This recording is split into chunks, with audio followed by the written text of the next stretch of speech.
O poder do cérebro. Você conhece? Já ouviu falar? Sabe o quanto seu cérebro é capaz? Você sabe o poder do cérebro e como o conhecimento desse poder pode ajudar na sua vida? Esse é o tema do nosso vídeo de hoje. Mas antes disso, eu queria lembrar você mais uma vez do nosso evento que vai acontecer no dia 1º do 12. O nome do evento se chama Desvendando o Cérebro. Então, nós vamos abordar vários temas relacionados ao sistema nervoso, ao cérebro humano e, inclusive, vamos falar um pouquinho desse poder absurdo que o nosso cérebro humano é capaz de desenvolver e de adquirir. Então, eu convido você para clicar no link aqui na descrição do vídeo e se inscrever no nosso evento. Lembre, dia 1º do 12, Desvendando o Cérebro. Vamos abordar vários temas, inclusive falando como o cérebro aprende. Como o cérebro aprende. Espero você lá. Bom, vamos dar início então à questão do nosso vídeo de hoje, que é o poder do cérebro e o quanto, esse poder pode nos ajudar na nossa vida. Bom, antes de mais nada, eu preciso lembrar você do que é cérebro, Muitas pessoas, não sabem exatamente o que é o cérebro. Então tá aqui, ó, isso aqui é chamado encéfalo, uma peça artificial, tá aqui, ó, encéfalo, tá vendo? O que é o encéfalo, professor? É o cérebro, exatamente o objeto que nós estamos tratando agora. Tá aqui o cérebro é essa parte mais superior aqui, ó, onde tem esses sulcos, essas entradinhas aqui, ó, tá vendo? E os giros que são as voltinhas, tá legal? Aí depois eu tenho o tronco encefálico e aqui o cerebelo. Tudo no conjunto eu chamo de encéfalo. E o cérebro faz parte do encéfalo, assim como o cerebelo em marrom e o tronco encefálico. Tá legal? Bom, esse cérebro aqui, ele é capaz de processamento de várias informações, tá? Então, eu queria chamar a atenção aqui para algumas funções. O que esse cérebro é capaz de fazer? Assim, vou falar a grosso modo, tá bom, pessoal? Porque se você quiser saber um pouco mais, até você pode acompanhar ali a nossa live no dia 1º do 12, Desvendando o Cérebro. Olha só aqui, ó. Então vou fazer aqui um esqueminha para vocês aqui entenderem um pouco sobre essa questão do poder que o cérebro tem em relação a uma capacidade de processamento. Bom, primeira coisa que eu tenho que explicar para vocês é que o cérebro, assim como todo o sistema nervoso, é formado por neurônio e glia. Mas o que são neurônio e glia ou neuróglia? São as células. As células são as unidades funcionais do tecido nervoso. Então, se eu juntar neurônio e glia, vou formar, por exemplo, aquela estrutura chamada cérebro que eu acabei de te mostrar, tá?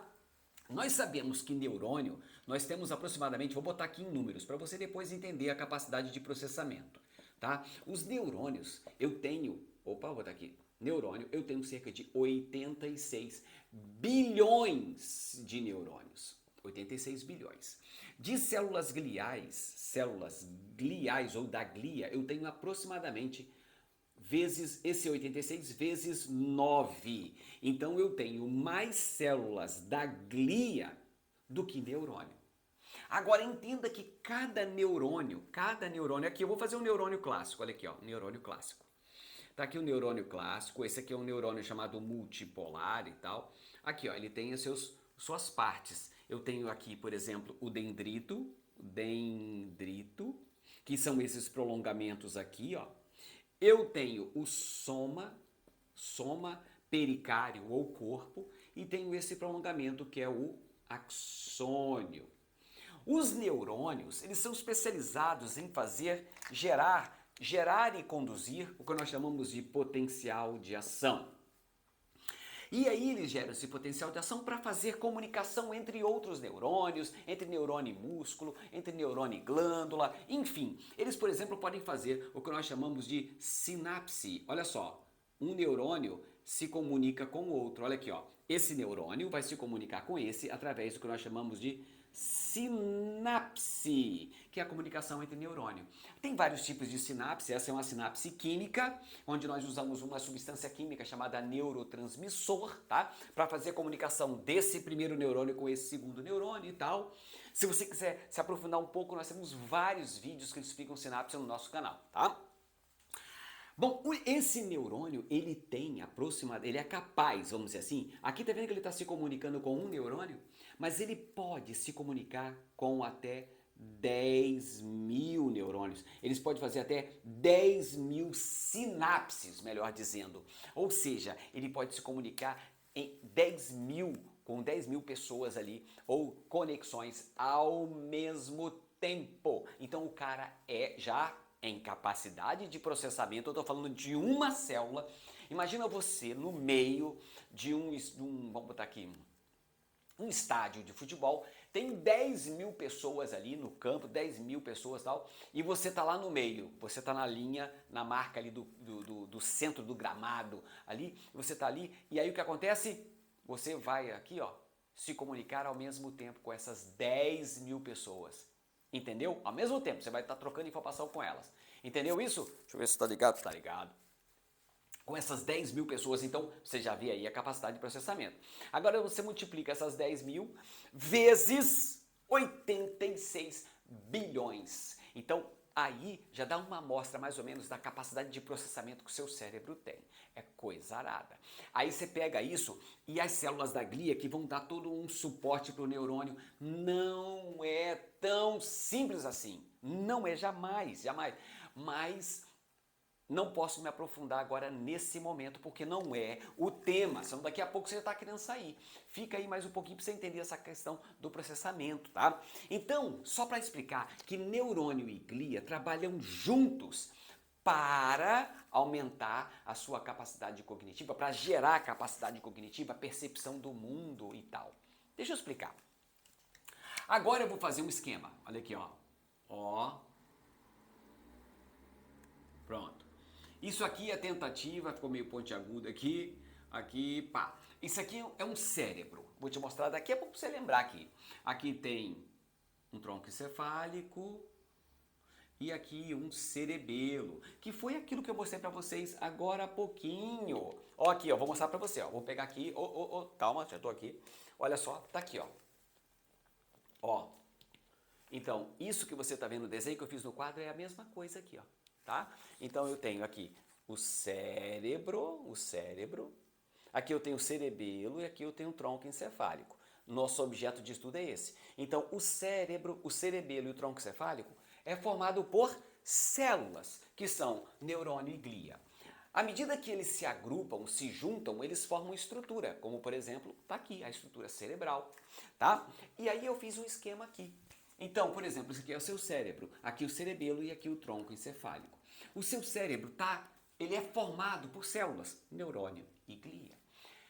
Dependendo da região do cérebro, os neurônios e glia têm função diferente. Por exemplo, aqui, ó, esse compartimento do cérebro, vou botar aqui, ó, isso aqui é anterior, então isso aqui é a anterior, tá aqui na frente, essa parte é a parte anterior, e aqui é a parte posterior, só para você entender, tá? Essa região do cérebro, ou seja, mais posterior, neurônio e glia dessa região trabalham com processamento da informação de visão. Então aqui, ó, você vê, apesar de você ter aqui, ó, os olhos, tá aqui na frente, mas as informações que vêm dos olhos, de cones e bastonetes, que são terminações nervosas lá, localizadas nos olhos, elas vão projetar, vão receber o estímulo de luz, vão transformar isso em potencial de ação, impulso nervoso, e isso vai lá para o lobo occipital. Não é tão simples, mas agora é. E então o lobo occipital vai trabalhar com o processamento da informação visual. Você vê aqui, você não vê aqui, você vê aqui, tá? Só que lá atrás você vai ter processamento visual e vai incluir aí a sensação e a percepção de visual, você vai ter noção de cores, noção de profundidade, tudo isso vai acontecer aqui na região do lobo occipital. Neurônio e glias do lobo occipital trabalham com processamento visual. Muito bem. Aí aqui, ó, esse é o lobo parietal do seu cérebro. Ele trabalha com processamento de informação somestésica. O que é isso? Tato, pressão, e aí vai embora. tato, pressão e vai embora. Então ele trabalha com o processamento de informações de tato, pressão, vibração, cócegas, prurido, frio, calor, dor, sensações sexuais, e aí vai. Aí, isso é o processamento do lobo parietal. Já, então, neurônio e glia do parietal, aqui tem neurônio e glia e aqui tem neurônio e glia. Mas eles processam informações diferentes, tá legal? Agora eu vou pegar uma outra cor, deixa eu ver aqui, vou pegar um azulzinho, aqui ó, azulzinho. Aqui ó, o lobo temporal aqui trabalha com informação auditiva, olfativa, tá?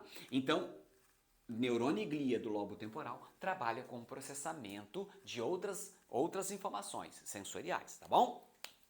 Bom, aí, aqui, por exemplo, o lobo frontal, aqui ó, lobo frontal, toda essa região mais anterior aqui. Bom, o que essa região faz? Primeiro que o lobo frontal é dividido aqui em uma área chamada área PF, que não é prato feito, PF, não é prato feito, é pré-frontal. Aqui nessa região eu tenho uma série de funções, pessoal, muitas funções. Uma delas são funções executivas. O que é a função executiva, professor?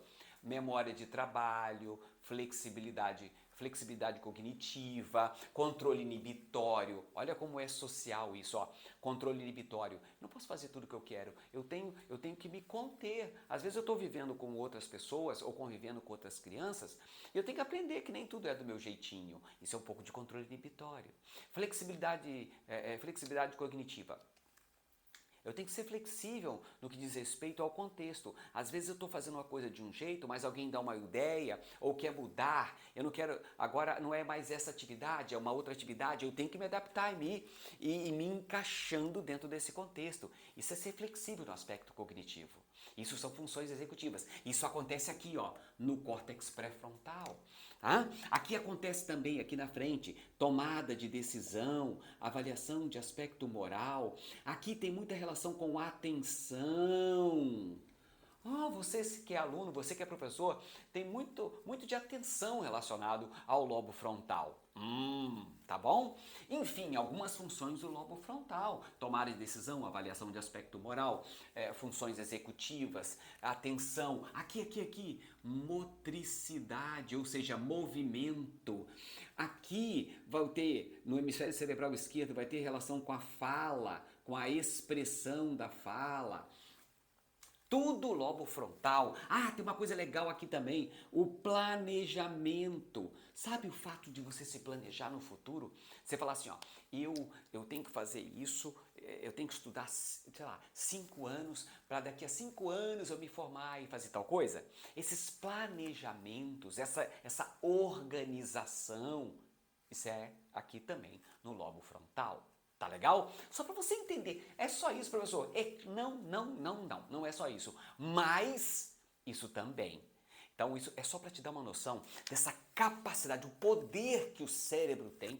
E se você entender um pouco de como ele funciona, como você pode tirar proveito disso no seu dia a dia. Tá? Quer ver? Olha só. Olha que legal. Essas informações que eu coloquei aqui, ó, somestesia ou somestésica, de visão, de olfato. Reparou que isso aqui, ó, é como as informações chegam até nós no meio? Por exemplo, eu posso entender o meio à minha volta através da visão. Eu estou vendo, estou reconhecendo algumas coisas que estão acontecendo e aí eu entendo o contexto visualmente. Mas eu também posso entender o contexto do que está acontecendo à minha volta através do que eu ouço, através da audição, através do olfato. Eu posso entender o mundo à minha volta através do tato. Tanto é que tem pessoas que são cegas e que cuidam e têm um tato muito apurado e começam a entender o mundo, por exemplo, a partir do tato e a partir da audição. Não é verdade? Eles ficam mais apurados no aspecto auditivo. Assim como indivíduos surdos, né? Eles começam a ter uma visão Thundercat, uma visão além do alcance. Né? Ou desenvolve muito o tato. Não é verdade? Por que isso acontece, professor? Porque o cérebro é capaz de se transformar o tempo inteiro. O cérebro é capaz de fazer o que nós chamamos de... Onde é que eu vou anotar isso? Neuroplasticidade. Mas isso vai ser assunto para um outro momento, que é uma outra capacidade fantástica que o cérebro tem, que é a neuroplasticidade, ou seja, o cérebro ele se adapta, ele se transforma, ele se modifica. E ele faz isso o tempo inteiro, o cérebro é dinâmico, pessoal. Por isso que se você quiser, decidiu agora que você quer aprender algo novo, você pode, você tem cérebro para isso. Tá? Mas eu vou tratar disso em outro momento. Mas a neuroplasticidade é um poder que o nosso cérebro, que o nosso sistema nervoso tem de se adaptar, de se transformar. Sabe, até pessoas que tiveram lesões no cérebro podem se recuperar por causa da neuroplasticidade. Mas nem sempre você pode se transformar o seu cérebro a partir do momento que você aprende algo novo. Toda vez que você aprende algo novo, o seu cérebro já não é mais o mesmo de antes. Ele já modificou. Isso é um poder que o nosso cérebro tem. E você entender que o seu cérebro é capaz de se transformar para dar para você aquilo que você realmente tem interesse, é ter muito poder na mão. Mas tem mais, olha que coisa legal. Essas regiões, visão, audição, olfato, somestesia, todas essas informações sensoriais, elas interagem entre si. Informações visuais, elas interagem com informações somestésicas, com informações olfativas. E essa região aqui, ó, é uma região que me dá uma percepção do mundo à minha volta. À minha volta. Então eu entendo o mundo através dos canais sensoriais que estão à minha volta. E isso é muito interessante porque eu entendendo bem o mundo, essas regiões aqui, eu vou fazer até de uma outra cor aqui, ó. Essa região que entende o mundo, ela conversa muito com essas regiões de funções executivas, de tomada de decisão, de planejamento. Então, quanto mais eu entendo o mundo à minha volta, melhor é a minha tomada de decisão, a minha avaliação dos aspectos morais, o meu planejamento, a minha atenção, as minhas funções executivas. Então, entender como o cérebro é capaz de fazer tudo isso é ter muito, entender que uma boa parte do que você quer é possível, porque o poder está na sua mão, o poder de transformação está na sua mão. Agora imagina essa ferramenta na sua mão, professor. Entender o quanto que você pode mudar o cérebro da criança através dessa capacidade que o cérebro de todos nós tem de fazer neuroplasticidade. Um homem idoso com Alzheimer, ele tem capacidade de aprender, porque ele ainda surgem no cérebro desse indivíduo novos neurônios e mantém-se viva a capacidade de fazer de transformação do cérebro. Olha só que como é importante isso. Mesmo pessoas que estão no final da vida com uma doença, neurodegenerativa, um tipo de demência, ainda tem capacidade de aprender. Então imagina o quanto que você não é capaz de transformar o seu cérebro. Por isso que essa capacidade de processamento que o cérebro tem, tudo isso se apoia na capacidade que os neurônios e as células gliais têm de processamento, de capacidade de processamento cognitivo. Então, como eu disse, imagine você professor, imagine você pai, entendendo como o cérebro do seu filho é capaz de desenvolver essa habilidade cognitiva, o quanto que o cérebro do seu filho é capaz de desempenhar atividade cognitiva, o quanto que ele é capaz de aprender, de memorizar, você professor, o quanto que seu aluno é capaz de aprender, memorizar, e você que é professor. Todo professor é um aluno, a gente está sempre aprendendo. Então, à medida que você entende como o cérebro aprende, nossa, você vai entender o enorme poder que cada um de nós tem na mão. Então, mais uma vez eu quero agradecer aqui, o poder estar apresentando esse tipo de conteúdo para vocês. E não se esqueça de se inscrever no nosso evento Desvendando o Cérebro, um evento que vai acontecer no dia 1º de dezembro, 1/12, onde nós vamos falar um pouco sobre tudo isso aqui e mais um pouco. Então espero você lá no evento Desvendando o Cérebro, dia 1º de 12, às 20 horas, às 8 horas da noite.